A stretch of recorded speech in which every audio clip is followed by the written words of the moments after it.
Assalamualaikum warahmatullahi wabarakatuh. Perkenalkan, nama saya Ismar Prapti Kombong, NIM 1927042028, kelas PTP B.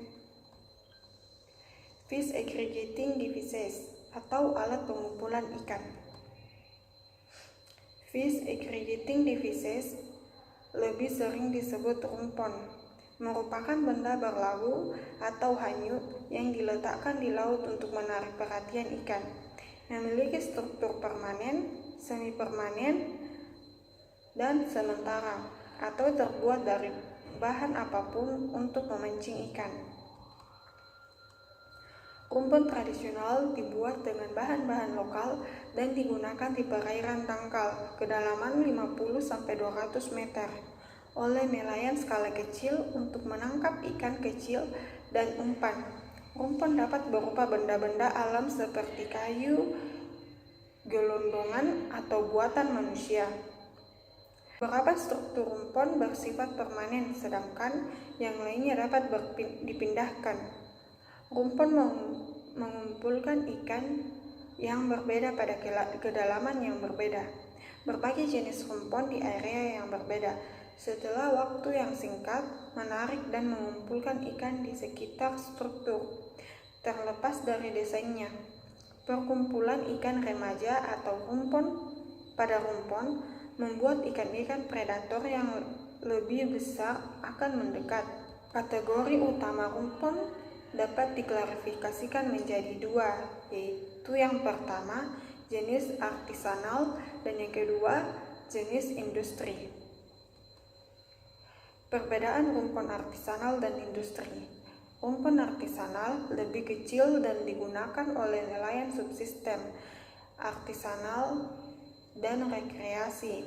Ini sebagian besar berlabuh di lepas pantai atau dekat pantai dan di laguna dan di permukaan atau di bawah permukaan.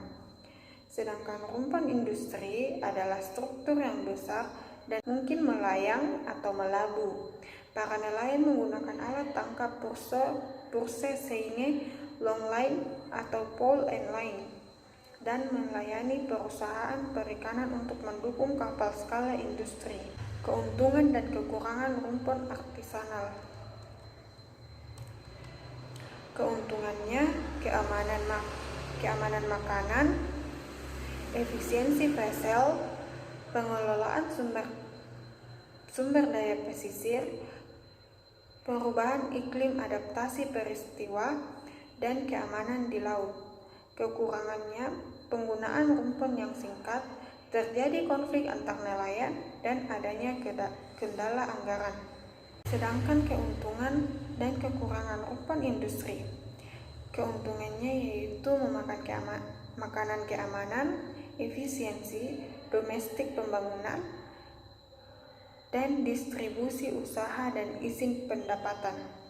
Kekurangannya yaitu peningkatan tangkapan tuna besar meskipun tidak ditargetkan, menangkap ikan tuna berukuran kecil, bycatch. Perhatikan gambar berikut.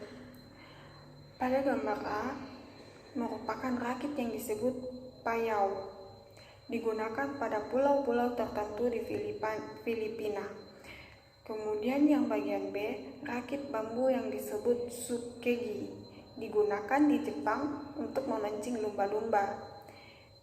Dan pada gambar yang bagian C, alat pengumpul ikan yang disebut capcer, digunakan di lepas Kepulauan Balwari, Laut Mediterania Timur.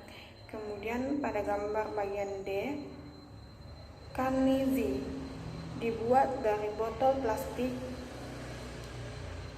dan daun lontar yang digunakan oleh nelayan Sisilia. Kemudian bagian E dan F merupakan perangkat agregasi ikan berlabuh yang digunakan di perairan Hawaii.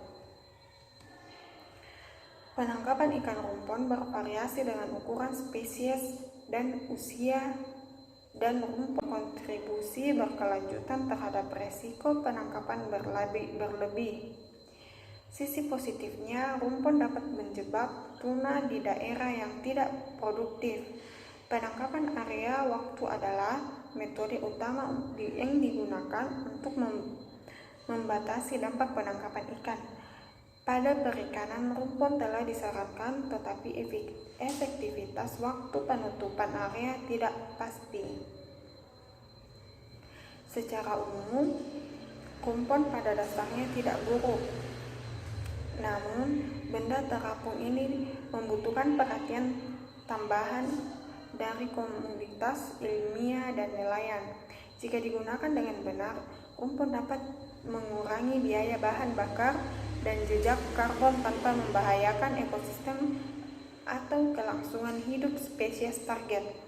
Dan seperti semua metode penangkapan ikan, rumpon perlu dipantau dan dikelola. Sekian dan hasil presentasi saya dan terima kasih.